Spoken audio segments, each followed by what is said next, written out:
बहुत स्वागत है आपका टीवी 9 भारतवर्ष में। आप देख रहे हैं एडी और ये है इस वक्त की खबर। यहां जो आप देख रहे हैं वही देश की इस वक्त की प्रधान खबर है और वो ये कि छात्र ही प्रधान हैं। जिस तरीके से सरकार ने तीनों प्रमुख मांगों को माना है, कुछ मांग लगभग मान ली गई हैं, लेकिन ज्यादातर वो बातें जो कही जा रही थी मान ली गई, जिसमें धर्मेंद्र प्रधान का इस्तीफा भी शामिल है। उससे स्थापित होता है छात्र ही प्रधान है। अभी भी ये प्रेस कॉन्फ्रेंस चल रही है सीजेपी की तरफ से। सीजेपी और सरकार के प्रतिनिधि आपस में मिले, दोनों के बीच में बातचीत हुई और उसके बाद यह ऐलान हुआ कि तीनों मांगे मान ली गई हैं। एक एक करके मांगों के संदर्भ में बताया गया। दो मांगे, जिसमें एक में नियम शर्तों के मुताबिक भी काम होगा, जो कि कॉम्पनसेशन वाली मांग है, और मंगलवार तक का टाइम दिया गया है। क्या क्या हुआ खास, जो आपको जानना आवश्यक है। छात्र ही प्रधान, आइए शुरू करें। सबसे पहले ये अहम खबर आपके सामने। सीजेपी का ऐलान, सारी मांगे मानी गई। सीजेपी की अपील वापस लो।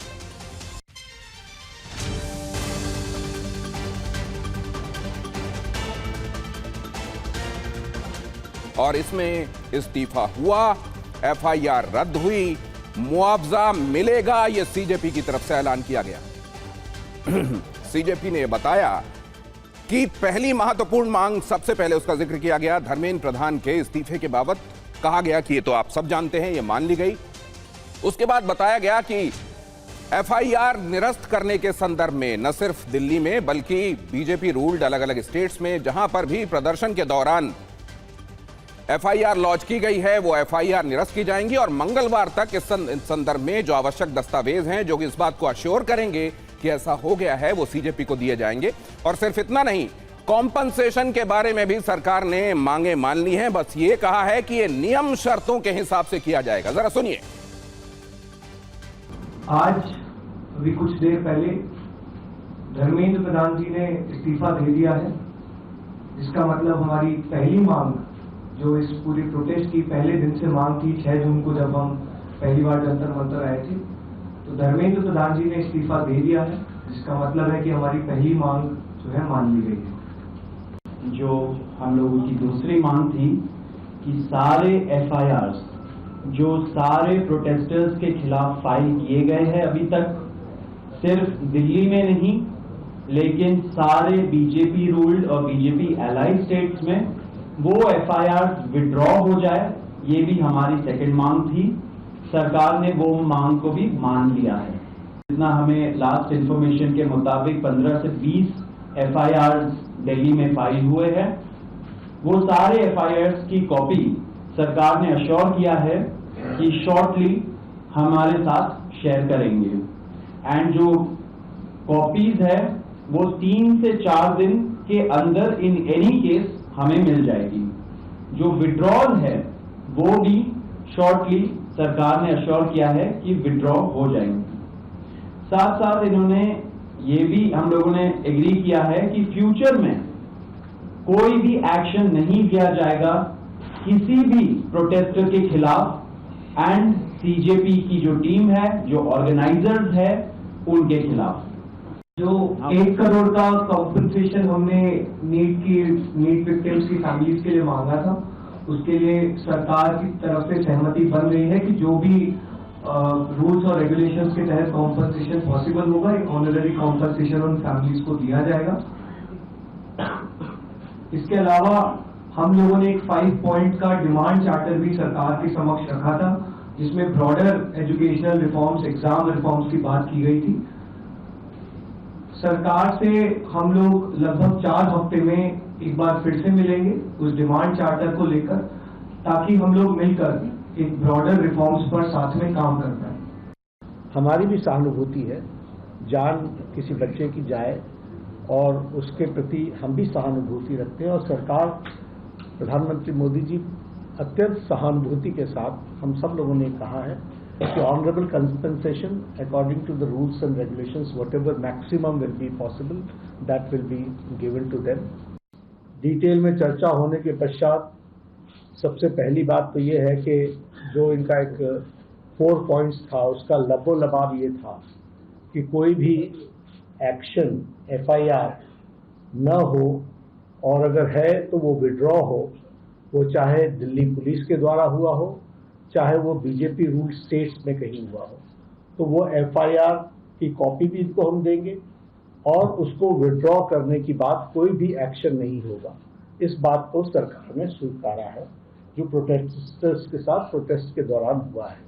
उसी तरीके से फ्यूचर में भी जो ऑर्गेनाइजर्स हैं और प्रोटेस्टर्स हैं उनका इस एक्टिविटी के लिए कोई भी उन पर आगे केस नहीं होगा, इस बात को हम लोगों ने माना है। ये जो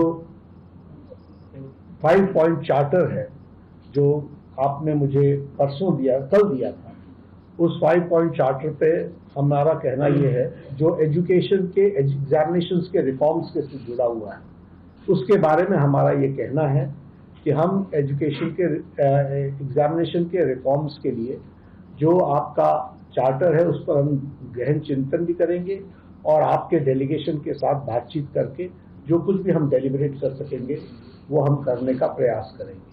तो ये इनकी डिमांड्स थी। मेरे ख्याल से इन्होंने जो डिमांड्स रखी थी उन सबको सरकार ने सहानुभूतिपूर्वक माना भी है और एक्सेप्ट भी किया है। मेरा निवेदन है कि आप सबसे कि हमारे जो आंदोलन करने वाले हैं वो अपने एजिटेशन को विड्रॉ करें और पीसफुली हम सब लोग आगे बढ़े। आंदोलनकारियों से ये निवेदन है कि वो अपना आंदोलन अब समाप्त करें, ये सरकार की तरफ से कहा गया। लेकिन इसमें आप देख रहे हैं तीनों ही मांगें मानी गई और ये भी कहा गया कि आपने 5 पॉइंट चार्टर जो दिया है उस पर भी गहनता से विचार होगा, इस पर भी हम डेलिब्रेट करेंगे आपके रिप्रेजेंटेटिव्स के साथ। तो कुल मिलाकर इसीलिए हम कह रहे हैं छात्र ही प्रधान। अब जरा देखिए इसको और निटी-ग्रिटीज में समझते हैं और उसके बाद मैं आपको ले चलूंगा अपने मेहमानों के पास जो आपको इसको थ्रेडबेयर समझने में मदद करेंगे। छात्र ही प्रधान, छात्रों का दबाव लगातार बना हुआ था और आखिरकार धर्मेंद्र प्रधान का एजुकेशन मिनिस्टर का इस्तीफा हुआ। यह बात यहां स्थापित करती है छात्र ही प्रधान। सड़क पर छात्र लगातार बने हुए थे। उन्होंने बताया भी कि 20 तारीख जून से हमारा यह अनशन शुरू हुआ। शुरुआत में तो हमारे ऊपर ध्यान ही नहीं दिया गया, लेकिन बाद में 1 महीने बाद ही सही, लेकिन इस बारे में सरकार ने सोचना शुरू किया। सड़क पर छात्र थे, सरकार ने आखिरकार बात मानी। छात्र ही प्रधान, लगातार आंदोलन चल रहा था। आपने देखा पहले छात्रों ने आंदोलन शुरू किया, सीजेपी के बैनर तले जंतर मंतर में आंदोलन शुरू हुआ, लेकिन बाद में इसमें सोनम वांगचुक भी जुड़े, अपनी भूख हड़ताल के साथ जुड़े। और आपने यह भी देखा कि किस तरीके से सीजेपी की कॉल पर देश भर में छात्र उस कॉल को रिस्पॉन्ड करते हुए दिखाई दिए। लगातार आंदोलन हुआ तो बड़ा प्रशासनिक फैसला इस संदर्भ में लिया गया। यह भी स्थापित करता है छात्र ही प्रधान। अब देखिए छात्रों ने सुझाव दिए, छात्रों के सुझाव पर शिक्षा सुधार पर कदम उठाए जा रहे हैं। कहा गया है कि आपका 5 पॉइंट चार्टर जो है उस पर भी हम विचार करेंगे, गहनता से डेलिब्रेट करेंगे।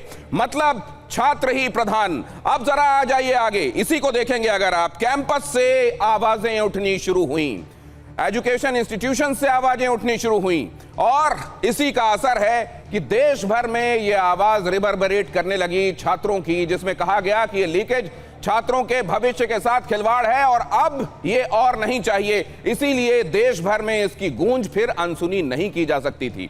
यहां एक बार फिर स्थापित हुआ छात्र ही प्रधान। अब जबकि यह स्थापित हो चुका है छात्र ही प्रधान, तो क्या यहां जो बेसिक पर्पस था वो सर्व हो जाएगा? लीकेज आज के बाद क्या हिस्ट्री हो जाएंगे, या ये कहना अभी इसकी गारंटी कोई नहीं ले सकता? और अगर गारंटी नहीं लिया जा सकता तो फिर अभी तक की ये पूरी एक्सरसाइज कहीं फ्यूटाइल तो साबित नहीं होगी। बहुत सारी बातें हैं, जिसमें एक बात ये भी है जो मन से कही गई जंतर मंतर में कि यहां तो केवल शुरुआत हुई है, तो फिर आगे क्या है? अगर ये शुरुआत है तो आगे क्या है? और केवल ये मुद्दा है या दूसरे मुद्दों के संदर्भ में भी फोकस है, ध्यान है? इस पर हम करेंगे चर्चा हमारे मेहमानों के साथ। छात्र ही प्रधान हमारे साथ जुड़े हुए हैं राजगोपालन सर, जिनके साथ आज हम सुबह भी चर्चा कर रहे थे। हमारे साथ अंशुल भी जुड़े हुए हैं, अंशुल अभिजीत कांग्रेस की तरफ से अपनी बात रखने के लिए, और सुनील साजन भी हमारे साथ जुड़ चुके हैं समाजवादी पार्टी के। इसके अतिरिक्त जो मेहमान हमको ज्वाइन करते जाएंगे, आपको हम उनके विषय में उनसे परिचय भी आपका कराते रहेंगे। लेकिन सबसे पहले राजगोपालन सर, आज सुबह ही हम बात कर रहे थे और इसमें कहीं यह इशारा नहीं था कि दोपहर होते होते ये होने वाला है। दिनेश जी मैं सुबेरे आपको इंडिकेशन दिया था, क्योंकि सुबेरे मैंने आपको इंडिकेशन दे चुका हूं। I got some information, but apart from that, एक है दिनेश बाबू, सरकार ने फूक फूक करके कदम उठाया, वायलेंस नहीं होना चाहिए, दैट वाज प्राथमिकता है। सेकंड थिंग, आपने जो टाइटल दिया है छात्रों ही प्रधान, बेस्ट टाइटल है। आई congratulate TV9। Thank you sir, thank you so much, because you understood the points. अभी कॉकरोच पार्टी पैदा होकर के 2 महीने 3 महीने भी नहीं हुआ, 150 साल कांग्रेस को खा गई है, कांग्रेस को वोट बैंक को खा गई है ये। सेकंड थिंग, राहुल गांधी के बयान क्यों नहीं आया अभी तक? वो सारा कर रहे थे, सरकार ने एकदम फर्स्ट ओवरटेक कर दिया राहुल गांधी का। मुझे देखना है परसों सुबेरे, मंडे मॉर्निंग, ये बिल को कांग्रेस समर्थन करेगा, नहीं सो विपक्ष में समाजवादी पार्टी, शरद पवार इकट्ठा कांग्रेस से अलग होकर के अपोजिशन टूटेगा। मुझे लगता है आने वाले दिन में विपक्ष का रोल स्टूडेंट्स हाथ में ले लिया है। ये बहुत चिंता की बात है। इतनी पुराना पॉलिटिकल पार्टीज खत्म होते जा रहे, इंडिया में विपक्ष का जरूरत है। ये राहुल गांधी बार बार विदेश जाना, ये भी अन्याय है, ये भी स्टूडेंट्स को बीच में आशंका है। नेतृत्व करोगे, अपना पर्सनल टूर में मजा ले लोगे, ये चीज कांग्रेस स्पष्ट करना चाहिए। सेकंड थिंग इम्पोर्टेंट, अभी नरेंद्र मोदी का विक्ट्री हो फेलियर हो, छात्रों को जीत है। ये आज से आपने पॉलिटिकल पार्टी का रिपोर्टिंग पिछले 30-40 साल से करते आ रहे। जितना कांग्रेस का मैं जानता हूँ, ये पैनल में किसी का नहीं जानते हैं, क्योंकि सीताराम केसरी हो, PV नरसिम्हा राव हो, कमलापति त्रिपाठी हो, उमाशंकर दीक्षित हो, ये लोग एक ही पार्टी सेंटरिस्ट पॉलिसी अडॉप्ट कर रहे थे।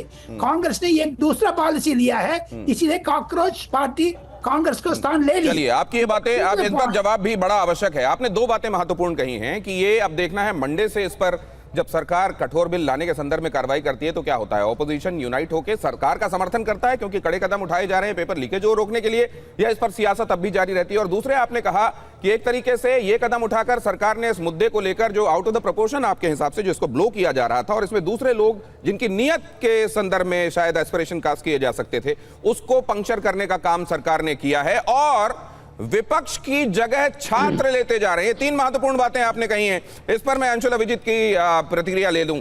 अंशुल, कैसे देख रहे हैं आप इसको? नहीं, देखिए, इन सज्जन ने जो कहा वो तो ज्यादा अपने उत्तर में ज्यादा राहुल गांधी पे उन्होंने ध्यान दिया कि ये छात्र की जो विजय है अपनी मंजिल तक पहुंचे नहीं है, लेकिन थोड़ी विजय तो आई। यहाँ पर धर्मेंद्र प्रधान ने जो इस्तीफा दिया और इनका जो संघर्ष था, इनका जो आंदोलन था, एक तरफ अपने मकसद तक पहुंचा, तो ये श्रेय तो युवाओं को देना चाहिए। हमने, कांग्रेस पार्टी ने तो इसका समर्थन किया है, बल्कि अगर कोई भी धांधली हो, कोई भी धोखाधड़ी हो सरकार की वजह से, ये मत भूलिएगा जो NTA है, ये जो टेस्टिंग एजेंसी है, ये मोदी सरकार लेके आई थी।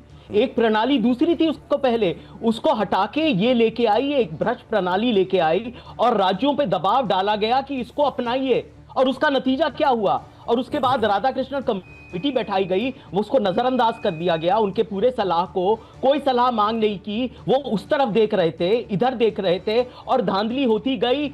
इस वजह से इतनी सारी जाने गई, पेपर लीक हुआ, ये तो हकीकत है। आप कांग्रेस की पार्टी की बात कर रहे हैं, वो सत्ता में थोड़ी है। नहीं सर, लेकिन आप 12 साल से बैठे हुए हैं वहां पर, और शिक्षा और शैक्षणिक प्रणाली। अब ये बताइए जरा, मैं मुद्दे पर इसको लेकर आता हूं। देखिए, यहां CJP की तीनों मांगे मान ली गई, साथ में जो एडिशनली चार्टर दिया गया, कल दिया गया, उस पर भी कहा जा रहा है हम सीरियस डेलिब्रेशन इस पर भी करेंगे। लेकिन राहुल गांधी ने कहा था 2 मांगे अब भी बाकी हैं। इसमें एक्शन वाली बात भी शामिल थी कि जब उनके ऊपर एक्शन लिया जाए जिन्होंने छात्रों के ऊपर लाठीचार्ज किया, और इसमें यह भी शामिल है कि PM माफी मांगे। तो क्या अभी भी इन चीजों को लेकर अड़ी रहेगी कांग्रेस और वही रुख सदन में भी दिखाई देगा, या ये एक वेलकम स्टेप है जो प्रियंका गांधी की बातों से दिखाई दिया? उन्होंने कहा कि हाँ, ये जो है ये बड़ी खुशी की बात ये हुआ, छात्रों की विजय हुई, तो ये इसको एक तरीके से वेलकम करते हुए अब सपोर्ट करती हुई भी और चर्चा करती हुई भी, सदन चलने देने में मदद करती हुई भी कांग्रेस दिखाई देगी। ये एक शुरुआती कदम है। सरकार ने ये इकरार तो किया, भाई उनसे गलती हुई है, उनसे धांधली हुई है, उनकी देख रेख में इतना बड़ा भ्रष्टाचार हुआ है, इतनी बेईमानी हुई है, उन्होंने स्वीकार तो किया। ये एक बड़ा कदम है यहाँ पर, लेकिन ये मत भूलना चाहिए। आप क्या समझते हैं, आप अच्छी तरह जानते हैं, आप बहुत वरिष्ठ हैं, राजनीति को देखते आए हैं, ये जो नीतियां बनती हैं या आर्थिक या सामाजिक या शैक्षणिक या कोई मंत्रालय में बनती है कि पीएमओ में उनका सृजन होता है, कौन आखिर है जिम्मेदार? किसको माफी मांगनी चाहिए कि रात के अंधेरे में आप उभर के आते हैं, कोई टिप्पणी देते हैं, फिर चुप जाते हैं, रोशनी में तो आ नहीं सकते। 4 दिन तक आप तो मौन व्रत धारण किए हुए थे। मणिपुर आप 2.5 साल के बाद जाते हैं, जब भी कोई चुनौती आती है सामने आप पीछे हो जाते हैं, और रात के अंधेरे में फिर तो आपकी बातों से तो इशारा मिल रहा है सर कि ये होने के बावजूद आपकी तरफ से जो रवैया रहेगा वो डेडलॉक को आगे कायम रखने वाला रवैया रहेगा। क्या मैं ठीक समझ रहा हूं? जरा अरे भाई, आप पवन खेरा जी का भी प्रेस कॉन्फ्रेंस इसी वक्त हो रहा था, एक नजर वहां भी आप डाल लेते। हाँ, डाला है सर, समझ आ जाता। डाला, हमारे भी बयान आ रहे हैं और वो सुनाने वाला हूं मैं, उस पर आता हूं मैं, और हमारे बयान आने वाले हैं। एक अहम खबर आ रही है आपको बताने के बाद आपके पास आता हूं। सर, जो आप कह रहे हैं वो पवन खेड़ा ने जो कहा है वो भी हम सुनाते हैं आपको, अपने दर्शकों को एक बार फिर से। लेकिन इधर देखिए, धर्मेंद्र प्रधान से मिलने उनके घर पहुंचे हैं डॉक्टर जितेंद्र सिंह। अभी आपने देखा डॉक्टर जितेंद्र सिंह और जेपी नड्डा दोनों ही मिलने पहुंचे थे सीजेपी के प्रतिनिधियों से। उसके बाद प्रेस कॉन्फ्रेंस भी हुई, हाथ मिलाकर एक तरीके से ये संदेश भी दिया गया कि वो जो डेडलॉक बना हुआ था समाप्त हो गया है। अब धर्मेंद्र प्रधान के घर जितेंद्र सिंह पहुंचे हैं। कुमार कुंदन हमारे संवाददाता इस पर निगाह बनाए हुए हैं, आपको अपडेट देंगे। बताइए कुमार। देखिए, अब से 1 से 2 मिनट पहले धर्मेंद्र प्रधान से मिलने के लिए डॉक्टर जितेंद्र सिंह पहुंचे हैं। और निश्चित तौर पर डॉक्टर जितेंद्र सिंह की अगर बात करें तो थोड़ी देर पहले उन्होंने सीजेपी के प्रतिनिधियों से मुलाकात की, उसके बाद प्रेस कॉन्फ्रेंस किया, प्रेस कॉन्फ्रेंस में अपनी बातों को रखा और उसके बाद यहाँ पे पहुंचे हैं।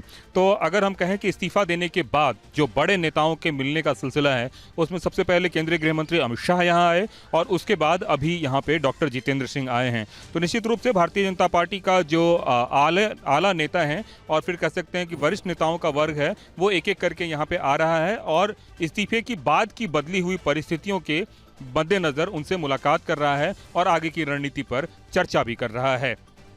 और इसके पहले बीजेपी के प्रेसिडेंट का भी एक संदेश आया था, ट्वीट आया था, जिसमें उन्होंने ये कहा था कि वो धर्मेंद्र प्रधान को शुभकामना देते हैं।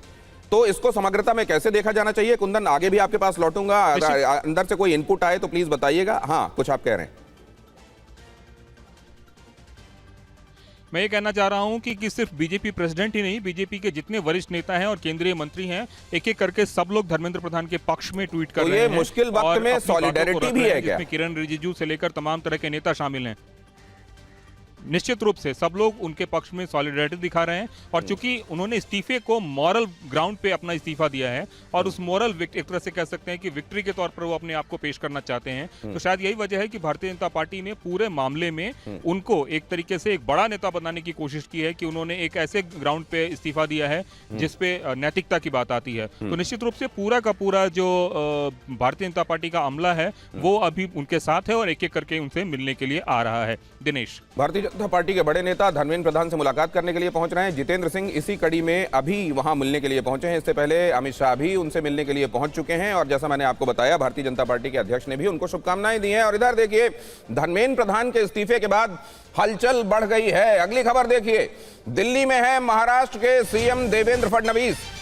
आषाढ़ी एकादशी में आज वो उन्होंने कार्यक्रमों में हिस्सा लिया, उसके बाद वो नागपुर जा रहे थे, तभी उनको दिल्ली से फोन गया और उसके बाद उनकी आमद दिल्ली हुई है। दिल्ली में है महाराष्ट्र के सीएम देवेंद्र फडणवीस और इसको अभी हुए घटनाक्रम से जोड़कर भी देखा जा रहा है कि इसी घटनाक्रम की पृष्ठभूमि में उनको यहां बुलाया गया है क्या, और अगर ऐसा है तो महाराष्ट्र में और सारे डेवलपमेंट्स भी आने वाले दिनों में अपेक्षित हैं क्या।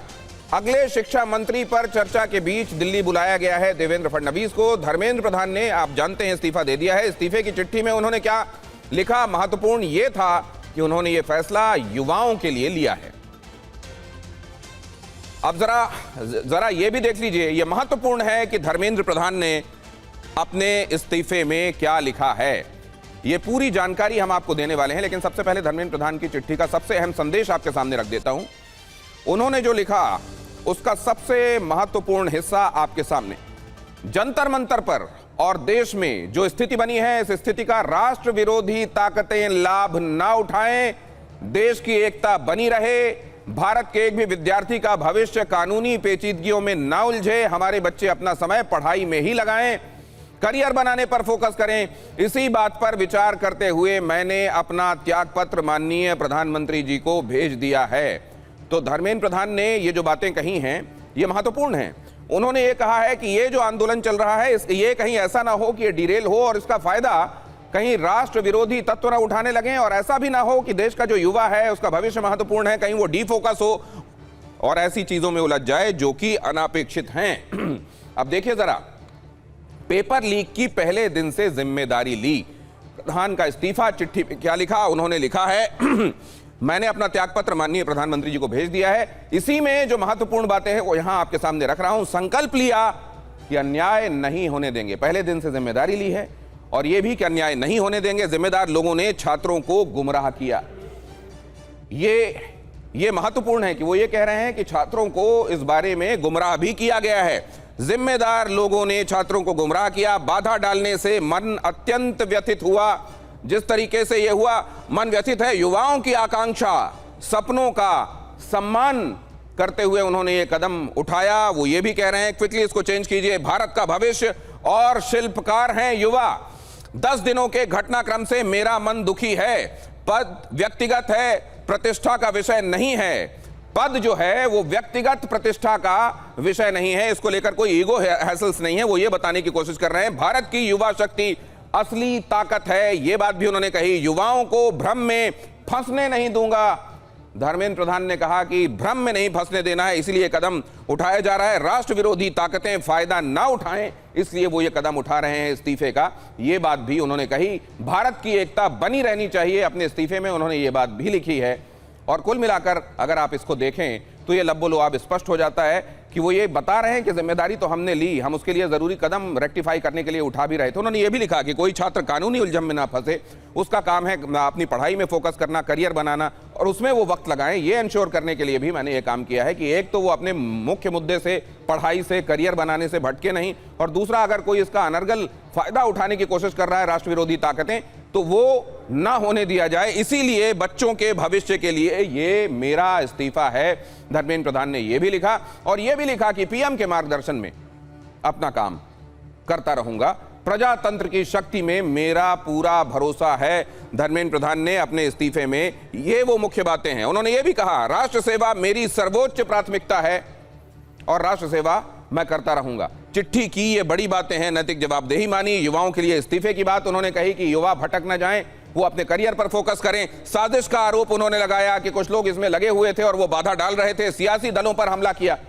अब ये जो आप देख रहे हैं, ये जो महत्वपूर्ण बातें कही गई हैं, इस इस्तीफे में सिर्फ इस्तीफा नहीं है, वो पृष्ठभूमि भी बताई गई है। ये भी बताया गया है कि जो चीजें हुई उनको ओन किया जा रहा था, रेक्टिफाई करने के लिए काम भी किया जा रहा था, लेकिन चीजें उस तरफ चल पड़ी थी जहां उनके डिरेल हो जाने का खतरा था। युवाओं के भविष्य को ध्यान में रखते हुए और राष्ट्रहित को ध्यान में रखते हुए उन्होंने ये फैसला लिया है। अब जरा इसको लेकर मैं भारतीय जनता पार्टी को भी शामिल करूंगा। डॉक्टर अजय आलोक, ये जो बात कही गई कि ये राष्ट्र विरोधी हाथों में, ताकतों में जा सकता था मामला, और युवा डिफोकस हो रहे थे, इसलिए राष्ट्रहित में यह कदम उठाया गया। राष्ट्र विरोधी ताकतों के पास जाने के संदर्भ में पुख्ता चीजें हाथ लग चुकी हैं और उनको सब्सटेंशिएट किया जा सकता है आने वाले दिनों में। देखिए, आने वाले दिनों में क्या होगा, कैसे अनफोल्ड करता है, ये तो आने वाले दिनों में पता चलेगा। लेकिन जिस ढंग से ये पूरे टूल किट इसमें घुसी हुई थी, न्यूयॉर्क से लेके लंदन से लेके वहाँ प्रदर्शन होने लगे, यहाँ पे अमेरिकन, नाइजीरियन, अफ्रीकन लोग भारतीय शिक्षा व्यवस्था पे प्रश्न उठाने लगे, तो कहीं ना कहीं आशंका थी। या जिस तरह से अराजकता और अव्यवस्था का एक माहौल बनाया गया, चाहे वो दिल्ली हो, पटना हो, लखनऊ हो, जिस तरह से हिंसक प्रदर्शन हो रहे थे। राहुल गांधी फिर इस वक्त कुछ बोल रहे हैं सर, एक बार सुन लें, आपके पास वापस आते हैं।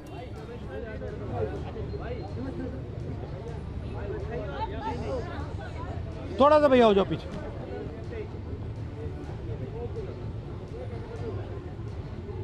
हाँ,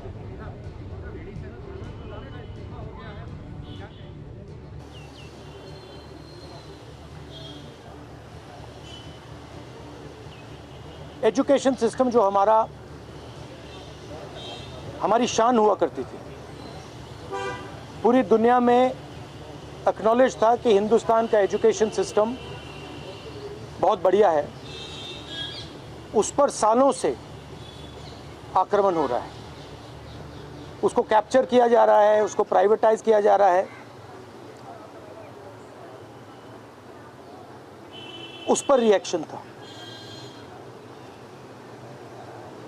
बेरोजगारी पर रिएक्शन था, और जो हिंदुस्तान का जो आज हालत है, जो सिचुएशन है, उस पर रिएक्शन था।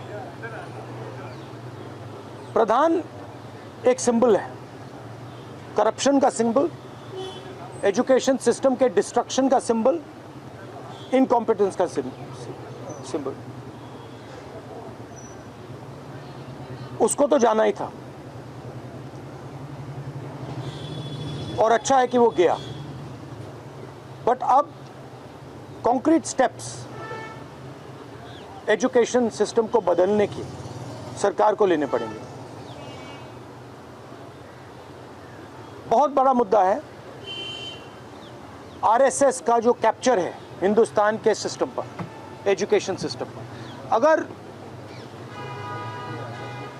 मोदी जी की गलती है तो उतनी ही गलती आरएसएस की है, क्योंकि दीमक का काम आरएसएस ने किया है। हमारे एजुकेशन सिस्टम को अंदर से खोखला कर दिया है। जो नॉलेज होती है उस पर इन्होंने आक्रमण किया है। तो गहरे स्टेप्स लेने पड़ेंगे। मुझे नहीं लगता है कि ये ले सकते हैं, बट देखते हैं। स्टूडेंट्स की 2 और मांगे थी, उनको नहीं भूलना है। पहली मांग, जिन लोगों ने स्टूडेंट्स पर आक्रमण किया, अटैक किया, मारा, इम्प्लीमेंटर्स एंड ऑर्गेनाइजर्स, दोनों पर कार्रवाई होनी चाहिए, और विजिबल कार्रवाई होनी चाहिए। स्टूडेंट्स को दिखना चाहिए कि ये लोग इस कारण पनिश हुए हैं। और दूसरी बात, जो मेन ऑपरेटर हैं सिस्टम के, नरेंद्र मोदी जी, उनको हिंदुस्तान के स्टूडेंट्स से अपोलोजाइज करना चाहिए। तो ये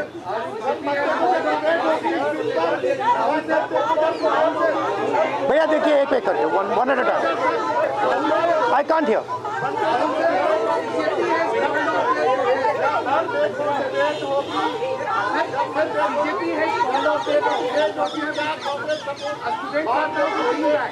Okay, please, one at a time. I can't answer otherwise. No, I'll tell you. You go ahead. BJP has called off their protest, and students are now going back.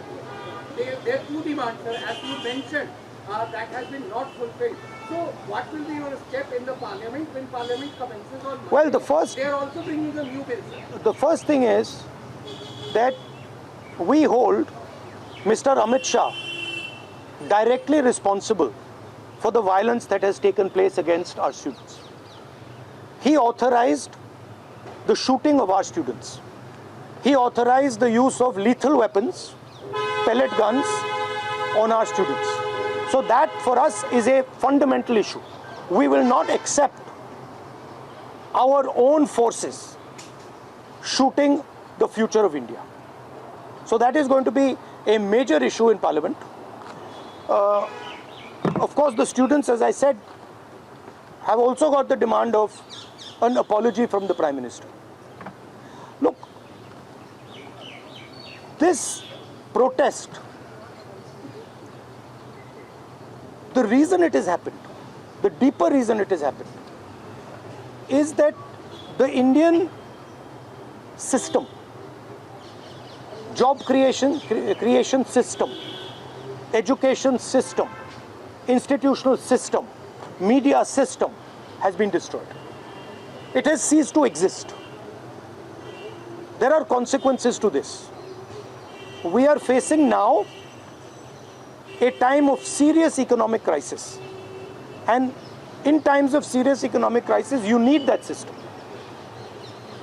So, the government should be aware that what has happened here is just one step in a very deep problem. Right? So the government needs to start listening to what the people of India are saying. And this is a warning to them. This is a warning from the students of India, this is a warning from the opposition, that you cannot run India the way you have been running. This is not your personal fiefdom. This is not something that belongs to you. This belongs to the people of India. This belongs to the Constitution of India. All these institutions, they do not belong to you. And if you carry on down this path, you will see that what has happened right now will be at 10 times the scale. So that is basically the message. One by one, please. One by one. Please.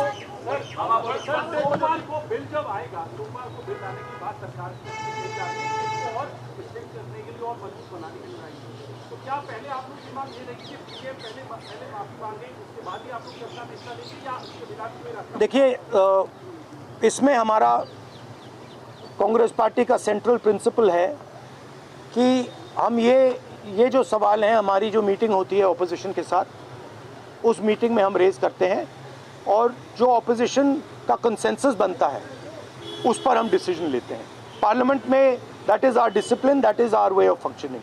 So I cannot answer this question right now.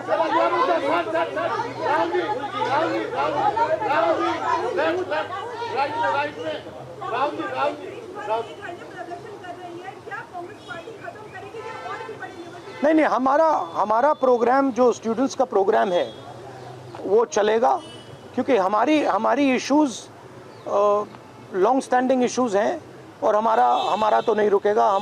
हम issues raise कर रहे हैं और उसको हम करते जाएंगे. मैं अंत में सारे के सारे स्टूडेंट्स को दिल से धन्यवाद करना चाहता हूं और मेरे साइड से जो भी उनको सपोर्ट चाहिए, जहां भी सपोर्ट चाहिए, मैं तैयार हूं. Congress parties idea with the protest was to support it wholeheartedly. We supported it, and we are here to protect the students of India, to protect the future of India. As I said, this is a fight between the past, which is Narendra Modi and the RSS, and the future of India. And we are very confident that the future of India will defeat the past. Thank you very much. Rahul Gandhi आज सरकार और CJP के बीच सहमति बनने के बाद उन्होंने ये प्रेस कॉन्फ्रेंस की. उन्होंने कहा 2 मांगें अभी भी अधूरी हैं, 2 मांगें नहीं भूलना है. उन्होंने ये भी कहा कि भारत को इस तरीके से नहीं चलाया जा सकता, ये किसी का प्राइवेट सिस्टम नहीं है, ये कॉन्स्टिट्यूशन से गवर्न होने वाला सिस्टम है और उस हिसाब से चलेगा. उन्होंने ये भी कहा कि आज जो समस्याएं हैं उनकी जड़ें बहुत गहरी हैं और वो इसलिए है क्योंकि संस्थाओं को समाप्त करने की दिशा में काम किया गया है और हम ऐसा नहीं होने देंगे, ये उन्होंने कहा. और ये भी कहा कि क्या आगे पार्लियामेंट चलने देने में वो सहयोग देंगे. उन्होंने कहा ये ऐसा प्रश्न है जो विपक्ष के दूसरे साथियों के साथ मिलकर वो तय करेंगे कि पार्लियामेंट में उनकी रणनीति क्या होने वाली है. लेकिन उन्होंने ये भी स्पष्ट किया कि आने वाले दिनों में छात्रों की गूंज नाम से कांग्रेस का छात्रों के संदर्भ में जो पूरा कैंपेन चल रहा है वो आने वाले दिनों में भी चलता रहेगा. अभी हम और अहम मुद्दे उठाएंगे. राहुल गांधी ने ये बात भी कह दी है. लेकिन सवाल यह है अंशुल जी कि क्या सरकार ने यह तय कर दिया है कि वो किसको असल मुद्दा उठाने वाले विपक्ष के तौर पर परसीव करती है, सीजेपी के साथ बात करके, उनके साथ सहमति जताकर? किसी को भी क्या परसीव करती है, ये स्वीकार तो किया कि उनसे धांधली हुई है, कि उनकी देख रेख में धोखाधड़ी हुई है, बेईमानी हुई है. ये इकरार तो हुआ भाई. ये सरकार ने कहा कि हम ऐसा नहीं करना चाहिए. आगे क्या करें नहीं जानते, क्योंकि धर्मेंद्र प्रधान जी एक प्रतीक थे. वो एक प्रणाली चला रहे थे जिसका सृजन पीएमओ में हुआ. इसलिए हम चाहते हैं कि प्रधानमंत्री माफी मांगे. रात के अंधेरे में उभर आने से कोई फायदा नहीं है. रोशनी से डरते हैं, रात को आते हैं और कुछ कहते हैं, इससे कुछ नहीं होगा. और वैसे तो मौन व्रत धारण करते रहते हैं. नहीं तो रात को आते हैं, ये तो कॉकरोचेस के संदर्भ में भी कहा जाता है कि अंधेरे में वो ज्यादा आते हैं. सबसे बड़ा मुद्दा है. एक आखिरी पॉइंट, ये मैं फिर आप और जो गेस्ट है उनके पास चले जाइएगा. मैं इतना कहना चाहता हूं कि जो जाती हुई, जो गोलियों की बरसात उनको खानी पड़ी, और यहां पर आप तस्वीर तो दिखाइए, वो शरीर में जो जख्म है, जो दाग हैं उनके, उससे पता चलेगा ये बर्बरता ये पुलिस की. तो ये कौन उसको ये तय करेगा, इसकी जिम्मेदारी कौन लेगा, इसकी माफी कौन मांगेगा? ये आप अपने ही बच्चों में, और हमारे ये लोग साथ पूर्व शिक्षा मंत्री जुड़ रहे हैं दिल्ली के, मनीष सिसोदिया, उनका रुख मैं इस पर लेना चाहूंगा। मनीष जी, सबसे पहले तो धन्यवाद, आपने वक्त निकाला, और दूसरे इस पूरे मामले को आपने कैसे देखा?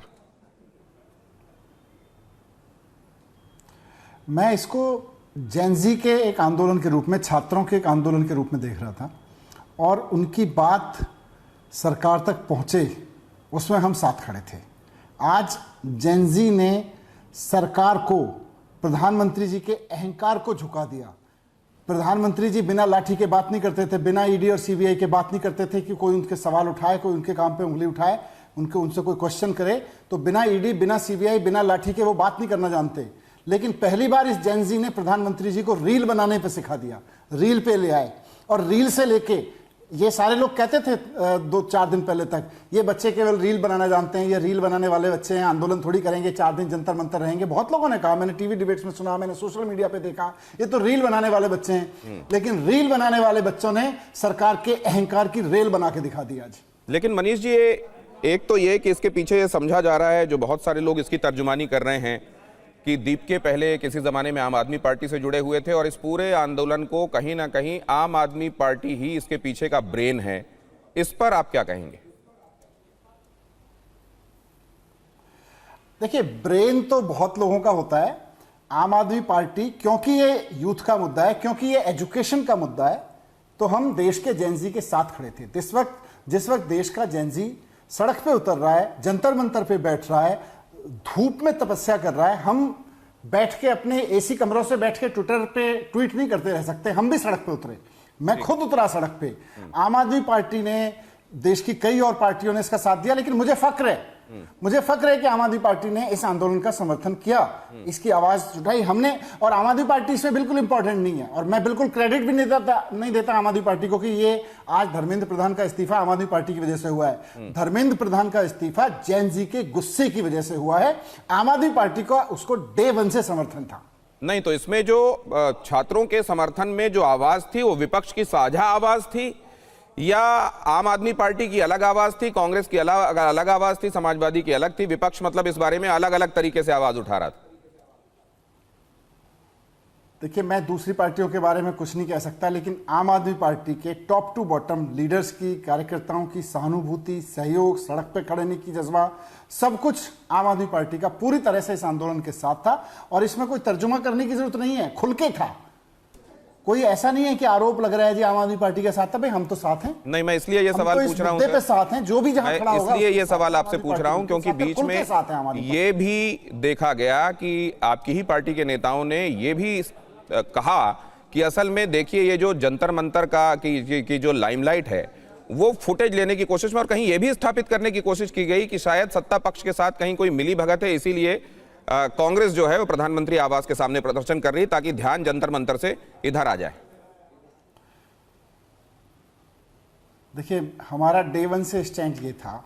मैं पंजाब देखता हूं संगठन में, पंजाब के यूथ विंग के कार्यकर्ताओं ने मुझसे आके कहा कि सर, इतना बड़ा आंदोलन चल रहा है, हमको कुछ करना चाहिए। मैंने कहा बिल्कुल करना चाहिए। बोले सर, हम चंडीगढ़ में प्रोटेस्ट करें बीजेपी के दफ्तर के सामने। मैंने कहा कैसे करोगे, जंतर मंतर पे प्रोटेस्ट चल रहा है, वहां जाओ। बोले नहीं, आम आदमी पार्टी का झंडा उठा के करेंगे, बीजेपी, आम आदमी पार्टी बीजेपी को घेरेगी। मैंने कहा ना, अभी वक्त आम आदमी पार्टी की वाहवाही करने का या आम आदमी पार्टी क्या झंडा गाड़ने का नहीं है।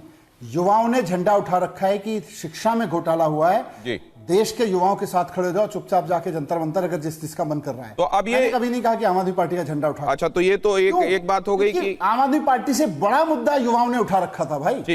ठीक है, लेकिन अब क्योंकि आप शिक्षा मंत्री रहे हैं, सिस्टम को इनसाइड आउट जानते हैं आप, क्या जो कदम उठाए जा रहे हैं, जिस डायरेक्शन में चीजें जा रही हैं, अब लीक प्रूफ सिस्टम बनने की तरफ हम चल पड़े हैं, या उसकी अभी कोई गारंटी नहीं ले सकता? यह उसका एक कदम है। अभी तक मैसेज ये था, 4-5 साल से लगातार पेपर लीक हो रहे थे, और भी जगह जगह होते रहते हैं पेपर लीक, कि साहब ये तो पेपर लीक होते रहते हैं, किसी का कुछ बिगड़ता नहीं है। ठेकेदार को लगता था मेरा ही क्या बिगड़ जाएगा, जब अफसरों का नहीं बिगड़ता, अफसरों को लगता था जब मंत्री का कुछ नहीं बिगड़ता तो हमको तो सरकार अपने आप बचाएगी। पहली बार यह हुआ है कि साहब, अगर पेपर लीक हुआ तो मंत्री भी नप सकता है, और प्रधानमंत्री माने ना माने, जनता नाप देगी और जनता में भी, और पूरी जनता उठे ना उठे, इस देश का जेनजी उठ के नाप देगा। ये मैसेज बहुत स्ट्रांग गया है। अकाउंटेबिलिटी पहली जरूरत है एजुकेशन सिस्टम की। एजुकेशन के बहुत रिफॉर्म्स की जरूरत है। आज हमारा कंटेंट, हमारा कैरिकुलम 16वीं सदी का कैरिकुलम लगता है, मैं देखता हूं तो हमारे एग्जाम सिस्टम 15वीं सदी के लगते हैं, हमारे टीचिंग के मेथड्स हमारे पुरानी सदी के लगते हैं। बहुत सारी चीज़ों के रिफॉर्म्स हैं। हर बच्चे के लिए अच्छे सरकारी स्कूल, अच्छी यूनिवर्सिटीज उपलब्ध कराना एक अलग, तो एजुकेशन रिफॉर्म एक बड़ा सब्जेक्ट है। ठीक है, उसका एक अहम मुद्दा था, अहम जरूरत है कि एग्जाम सिस्टम ईमानदारी से हो। सर, तो अब भारतीय जनता पार्टी ने एक अब दबाव में बनी है या कितनी स्वेच्छा से बनी है, या इसके पीछे कुछ दूसरे फैक्टर्स से जो इस्तीफे वाली लैंग्वेज में समझ में आते हैं, जहां कहा गया कि राष्ट्र विरोधी ताकतों को मौका ना मिले, या डीरेल ना हो जाए, छात्र डीफोकस ना हो जाए, इसलिए कदम उठाया गया है। मैं आपसे एक बात जानना चाहता हूं, अब भारतीय जनता पार्टी ने अगर एक नजीर बनाई है, और अब अगर भारतीय जनता पार्टी किसी विपक्षी दल से गवर्न होने वाली किसी एक जगह पर जाकर इस तरह की स्थितियों में ये कहें कि देखिए यहां वही स्थिति बनी है और अब हम डिमांड करते हैं कि ये जो है पद छोड़ा जाना चाहिए, यहां जो जिम्मेदार आदमी है उसकी तरफ से, तो क्या अब विपक्ष की पार्टियों पर भी ये लागू होगा? पार्टियां तो देखो, पार्टियों पर तो बिल्कुल लागू होना चाहिए, सब पे लागू होना चाहिए। अकाउंटेबिलिटी सबकी होनी चाहिए, किसी एक की नहीं होनी चाहिए।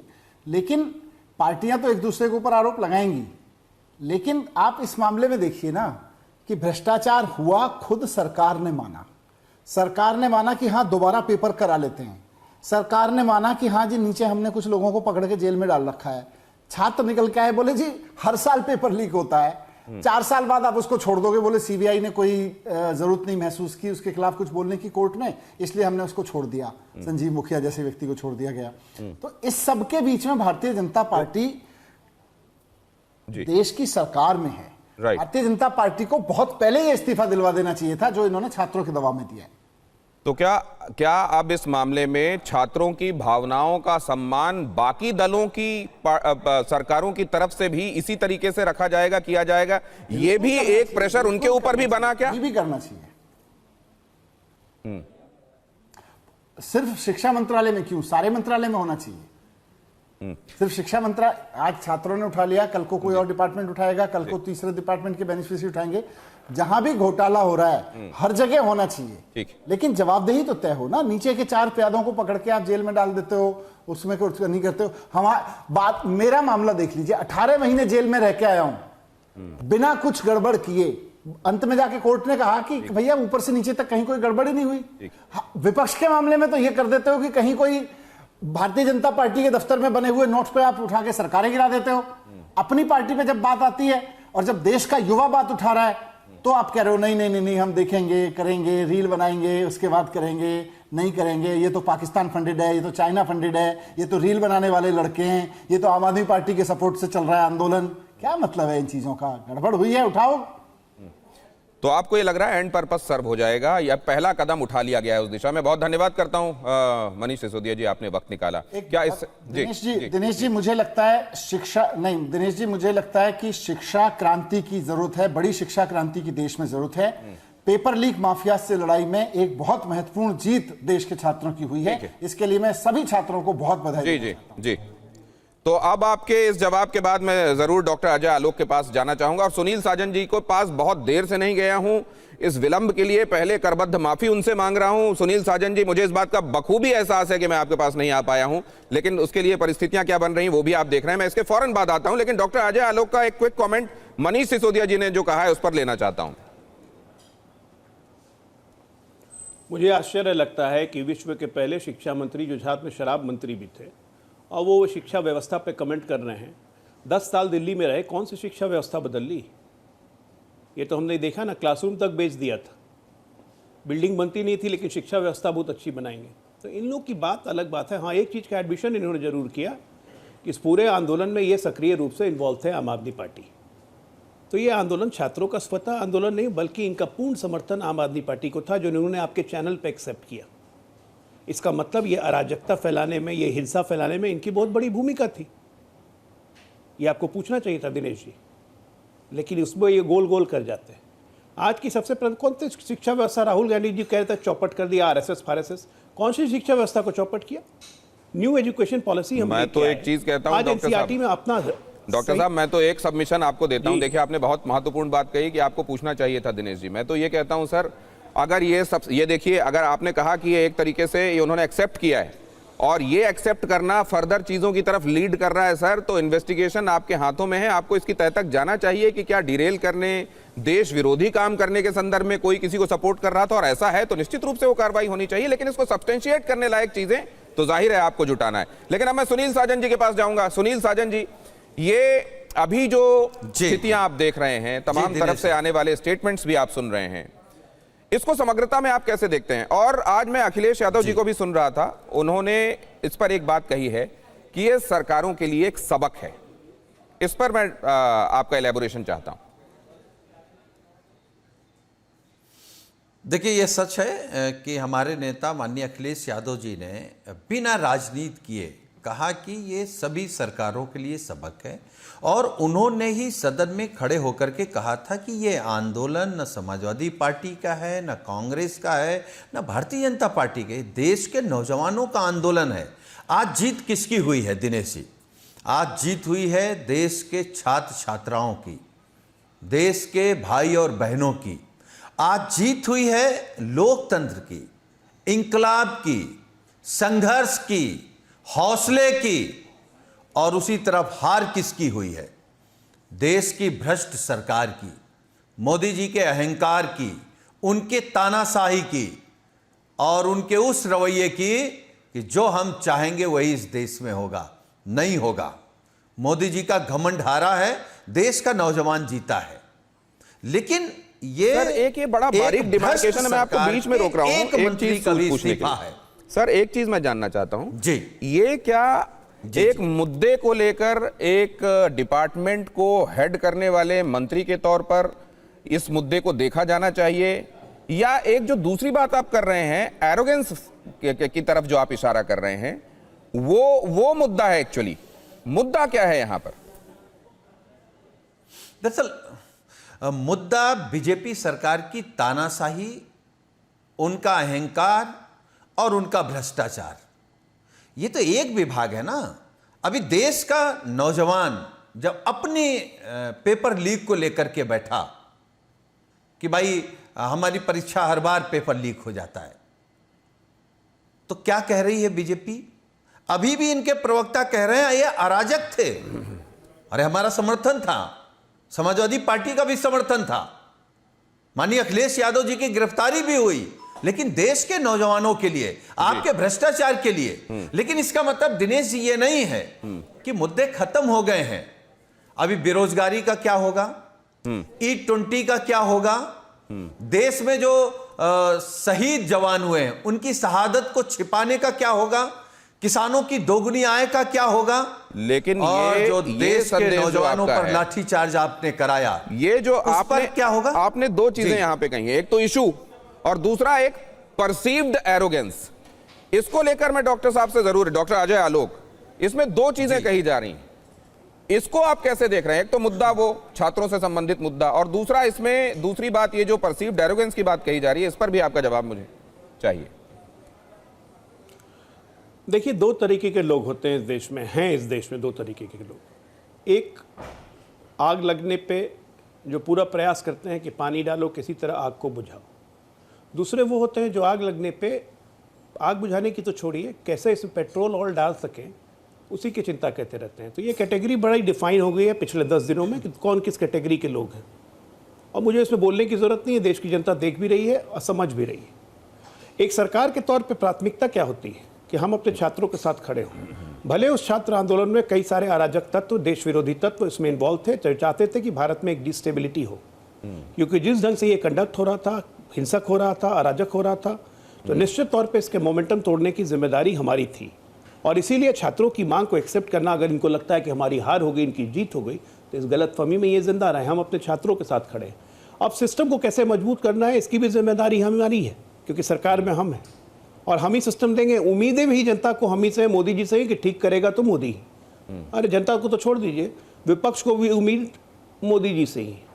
हमें अहंकारी कहते हैं, आज तक इस देश को आज़ादी के 70 साल से ऊपर हो गए, ये नकल विरोधी कानून आज तक तो नहीं ला पाए। ये हम ही को याद आया। आज इस नकल विरोधी कानून को और मजबूत भी हम ही करेंगे। जरा बोले कि सोमवार को जब ये बिल पार्लियामेंट में आएगा तो पार्लियामेंट में इस पर डिस्कशन करेंगे, सरकार का समर्थन करेंगे। लेकिन नहीं, तब बोलेंगे कि नहीं अब चर्चा इस पे करो, अब चर्चा इस पे करो, क्योंकि इनका मकसद नहीं है समाधान खोजना, इनका मकसद है व्यवधान खोजना। तो व्यवधान करने के मास्टर है ये लोग। क्या चीज़ से जोड़ रहे? मोदी अहंकारी हो गया। क्या क्या राहुल गांधी जी क्या बोल रहे थे कि आरएसएस ने सिस्टम ध्वस्त कर दिया। कौन सा सिस्टम ध्वस्त किया? 60 साल आप सत्ता में रहे, सिस्टम ध्वस्त हमने कर दिया 10 साल में। क्या पढ़ा रहे थे आप? अकबर औरंगजेब पढ़ा रहे थे ये हमारा इतिहास है। हम अपने वीरांगनाओं को आज के देश में पढ़ा रहे हैं, एनसीईआरटी में ला रहे हैं, तो हम गलत कर रहे हैं। मुगलों का इतिहास जानना जरूरी है कि अपने वीरों का इतिहास जानना जरूरी है।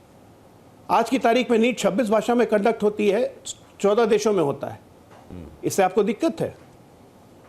भारत का वास्तविक स्वरूप क्या हो ये एजुकेशन पॉलिसी में निकल के आ रही है, उससे आपको दिक्कत है।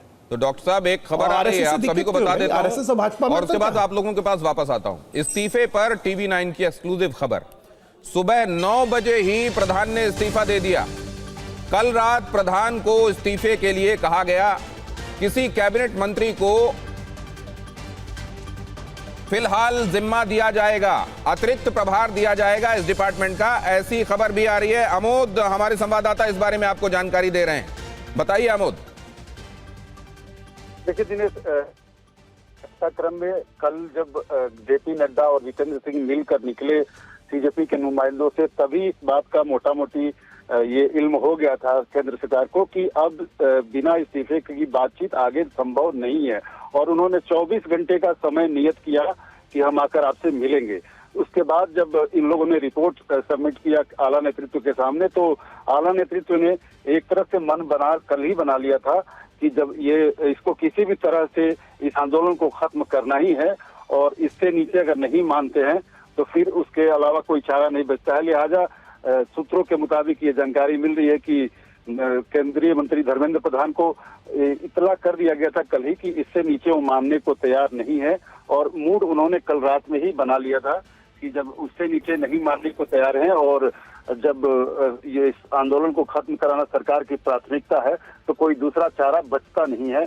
लिहाजा आज ही सुबह सुबह उन्होंने अपना इस्तीफा जो है भेज दिया, ऐसी जानकारी मिल रही है। और उसको स्वीकार करने में, बाकी उसको जो प्रक्रिया है उसको करने में थोड़ा समय जरूर लगा, लेकिन इस बीच चूंकि धर्मेंद्र प्रधान कोई साधारण नेता नहीं है, बड़ा कद है उनका, पार्टी में बड़ी भूमिका, बड़ा योगदान रहा है। लिहाजा इस पूरी प्रक्रिया में गृह मंत्री अमित शाह खुद शामिल हुए, उनसे वार्ता भी किया, लगातार चर्चा करते रहे। और आज जब उन्होंने ट्वीट किया उस समय भी उससे थोड़ी देर पहले गृह मंत्री उनसे मिले, बैठक किया। और कहीं ना कहीं ये एक झटका तो जरूर है पूरी पार्टी को भी और केंद्र सरकार को भी, इस बात का इल्म इनको जरूर है। लेकिन इसके अलावा कोई दूसरा चारा विकल्प नहीं बच रहा था सरकार के पास, इसलिए ये पिछले 24 घंटों में इस तरह का फैसला लिया गया। दिनेश, आपने 3 बजे के आसपास जब हमारी बात हो रही थी, आपने ये भी इशारा किया था कि किसी मिनिस्टर को एडिशनल चार्ज दिया जाएगा और अब वो बात सामने भी आ रही है। तो क्या ये भी पता चल रहा है वो कौन हो सकता है?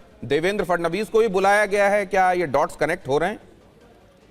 देखिए, देवेंद्र फडणवीस 2:30 बजे दिल्ली आए और 5:15 बजे वापस गए, लेकिन इस बीच ये बताया जा रहा है कि उनकी मुलाकात केंद्रीय गृह मंत्री और प्रधानमंत्री सरीखे नेताओं से हुई है, लेकिन इसकी तस्दीक कोई नहीं कर रहा। लेकिन वो 2.5-3 घंटे दिल्ली में रहे और उसके बाद वापस गए। ये अपने आप में थोड़ा सा चौंकाने वाली बात जरूर है और राजनीतिक भाषा में इसको कहें कि ये कहीं ना कहीं इशारा करता है कि कुछ गुपचुप ढंग से उनके लिए चल रहा है। लेकिन इसके अलावा अगर सेंटर में बात करें तो कई ऐसे वरिष्ठ मंत्री हैं जो एडिशनल चार्ज ले सकते हैं। अभी थोड़ा वेट करना पड़ेगा, अगले 24 घंटे में बहुत कुछ साफ दिखने लगेगा तस्वीर इसको लेकर। तो आपने जो कहा कि इतने बड़े नेता और ये फैसला लिया जा रहा था जब धर्मेंद्र प्रधान के विषय में, तो जाहिर है इसके पीछे बड़े डेलिब्रेशंस हुए और फिर इसके बाद ये कदम उठाया गया। अब सवाल यह है कि धर्मेंद्र प्रधान जी की भूमिका को लेकर भी पहले ही सोच लिया गया है कि वो संगठन में सक्रिय रहेंगे या कोई और भूमिका दी जाएगी, क्या होगा? क्या इस संदर्भ में भी कोई इशारा मिल रहा है? फिलहाल तो इस पे अभी कोई इशारा नहीं मिल रहा, लेकिन चूंकि उनका कद इतना बड़ा है और उनका योगदान पार्टी में बड़ा रहा है तो निश्चित तौर पे उनकी भूमिका पार्टी में बड़ी होगी। चूंकि अभी फिलहाल कुछ कहना जल्दीबाजी है, लेकिन बीजेपी में तमाम चेंजेज होना है। बीजेपी में अभी सांगठनिक दृष्टि से आप देखेंगे तो बीजेपी पार्लियामेंट्री बोर्ड में भी सदस्यों का परिवर्तन होना है, तो उसमें जो सीनियर और मजबूत नेताओं को रखा जाता है उस जगह पे भी बिठाया जा सकता है। पार्टी में कोई स्पेशल वरिष्ठ नेता का पद क्रिएट किया जा सकता है। आपको मैं बताऊं कि पहले बीजेपी में एक वरिष्ठ उपाध्यक्ष का पद होता था, जिस पे बाल आपटे किसी जमाने में होते थे, उसके बाद वेंकैया नायडू उस पद पर बैठे, तो एक ऐसा पद भी क्रिएट किया जा सकता है।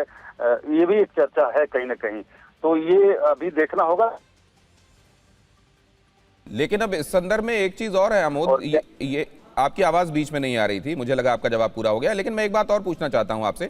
ये आज दिन में ही कांग्रेस की तरफ से प्रेस कॉन्फ्रेंस में आपने देखा होगा, उन्होंने कहा था कि किसी दूसरी महत्वपूर्ण महकमे की जिम्मेदारी इनको नहीं दी जानी चाहिए। अब सवाल ये है कि सरकार इस बात को भी कहीं दिमाग में रखते हुए अपने एक्शन को प्लान करेगी, या वो अब ये एक बड़ा कदम उठा चुकी है, अब वो स्वतंत्र रूप से कम धर्मेंद्र प्रधान किसी महकमे में जाएंगे, कोई डिफरेंट पोस्ट क्रिएट होगी, संगठन में रहेंगे, इसके बारे में सरकार स्वतंत्र रूप से फैसला करेगी?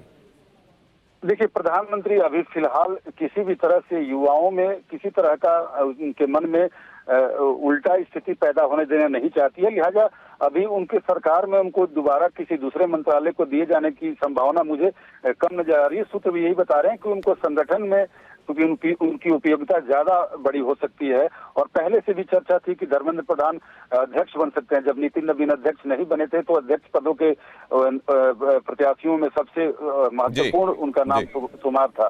तो इस तरह से उनको संगठन में कोई बड़ी भूमिका, बड़ी जिम्मेवारी दिए जाने की संभावना जरूर नजर आ रही है। बहुत धन्यवाद अमोद, लगातार आपको अपडेट्स मिल रहे हैं। मतलब आज अभी खबरों का और अपडेट्स का इस्तीफे के साथ उनका थमना शुरू नहीं हुआ है, बल्कि और ज्यादा अपडेट्स आ रहे हैं, और आपको अपडेट रखने का जिम्मा हमारे ऊपर है। TV9 भारतवर्ष पर यह लगातार जारी है।